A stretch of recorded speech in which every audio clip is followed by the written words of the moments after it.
안녕하십니까. 기상청장 김종석입니다. 먼저 기상청 인공강우 실험에 관심을 주신 기자 여러분께 감사를 드립니다.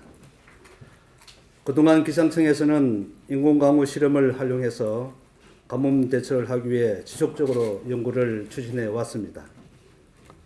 금년에도 기상항공기를 이용하여 약 15차례 인공강우 연구 계획이 있으며 최근에 중국, 태국 등 국외에서 인공강우를 이용한 미세먼지 저감 가능성이 자주 언급돼서 이번 실험에서는 인공강우 실험과 함께 미세먼지 관측을 국립환경과학원과 협업하기로 하였습니다.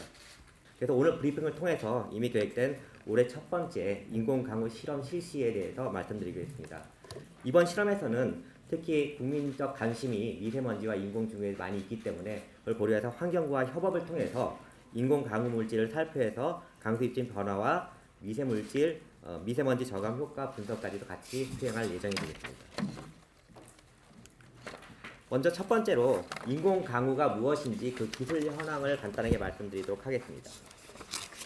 인공강우 원리는 다음과 같습니다. 인공강우라는 간단하게 말씀드리면은 구름의 강수 유발 물질을 살포해서 인위적으로 비나 눈의 강수를 생성하는 기술이 되겠습니다. 크게 구름에는 두 가지 종류가 있는데요. 찬 구름과 뜨거운 구름이 있습니다. 찬 구름은 구름이 0도씨 이하에 존재하는 거가 되고요. 따뜻한 구름은 구름이 0도씨 이상, 여름에 존재하는 구름이 되겠습니다. 차가운 구름 같은 경우에는 구름 상단에 굉장히 과냉각된 0도씨 이하의 물이 있습니다. 이 0도씨 이하의 물에 저희가 요오드와운을 살포하게 되면은 요오드와운의 차가운 물방울들이 달라붙게 되면서 점점 커져서 그게 얼음 알갱이로 성장을 하고 그게 눈이 되고 점점 떨어지면서 무거워지면서 0도씨 이상이 되면은 비로 내어 내리는 그런 인공증후가 되겠습니다. 만약 따뜻한 구름 같은 경우에는 주로 물방울로만 이루어져 있는데요. 거기다가 저희가 좀 커다란 물방울을 넣게 되면은 흡수설 물질이라고 하는데요. 그걸 넣게 되면은 작은 물방울들을 병합하면서 점점 커져가지고 강수가 내리는 원리가 되겠습니다. 그 다음으로 국내 인공강우 현황에 말씀드리겠습니다. 저희 나라는 1963년에 최초로 인공강우를 시작을 했습니다. 그래서 96년에 요우단 지상실험을 기상연구소에서 시작을 했고요. 그 다음에 드라이아이스로 2002년부터 시작을 했고 2008년부터 본격적으로 항공실험을 추진을 했습니다. 그래서 2017년까지 보게 되면은 저희가 인공증설, 눈을 더 많이 내리게 하는 실험은 총 28회 실험을 해가지고 그 중에 한 12회 정도가 성공을 했고요. 그 경우에 보통 한 1cm 정도 증설이 되는 걸로 지금 분석이 되었습니다.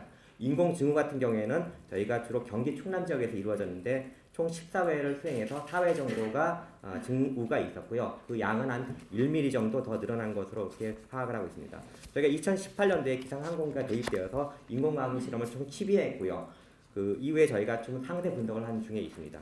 국내 기술 수준은 현재 기초 연구 단계입니다. 그래서 가뭄 등 현황에 실질적으로 사용하기에는 아직까지 부족하고 이 실용을 위해서는 앞으로도 지속적인 연구가 필요한 상황입니다. 키스텝 연구 보고서에 따르면은 저희 같은 경우에는 미국 대비해서 기술 수준이 한 73.8%로 한 6.8년 정도의 기술 격차가 나타나는 것을 볼 수 있습니다.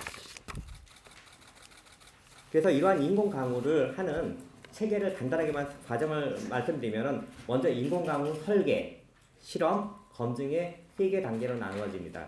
실험 설계 단계에서는 먼저 인공강우 했을 때 과연 효과가 있을지를 파악하기 위해서 수치 모델을 이용해서 사전 모의 실험을 합니다. 그래서 수치 모델에서 가능성이 있다라고 하면 그때 저희가 진행을 하게 되는데요. 저희가 온도나 습도, 바람 등 상세 기상 분석을 통해 가지고 인공증후라는 목표 지역과 시간을 설정하게 됩니다. 이렇게 설계가 맞춰지게 되면은 실제 실험을 하게 되는데요. 실험은 저희가 씨 뿌리기라고 하고 영어는 시딩이라고 얘기를 하는데요. 응결핵을 뿌리는 작업을 하게 됩니다.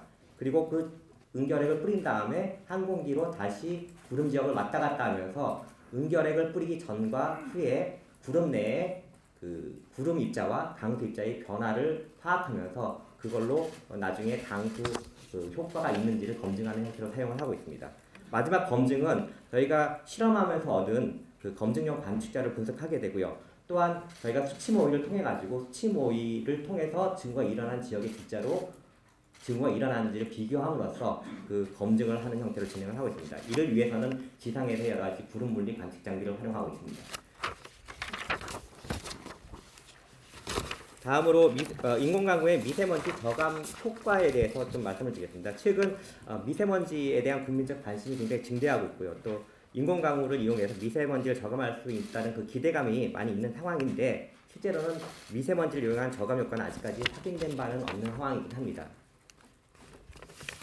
전문가들의 의견을 저희가 많이 종합을 해봤는데요. 첫 번째 어려운 점은 뭐였냐면은 국내 미세먼지가 영향을 줄 때는 기상 조건이 고기압권에 있기 때문에 인공 강우를 발생시키는 데는 굉장히 어려움이 있다는 게 첫 번째 문제였고요.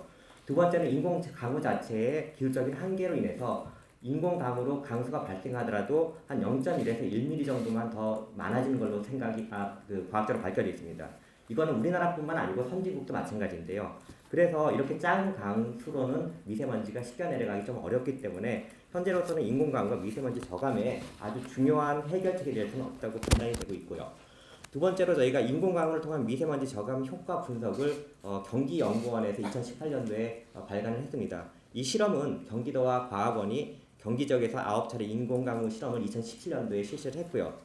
그 결과에 따르면 인공강우가 어느 정도 이상의 세기와 지속시간 확보가 되어야지만 미세먼지 저감 효과가 있는데 현재 기술로는 미세먼지 개선을 위한 그런 강도를 확보하기는 어렵다는 게 결론으로 나와 있었습니다.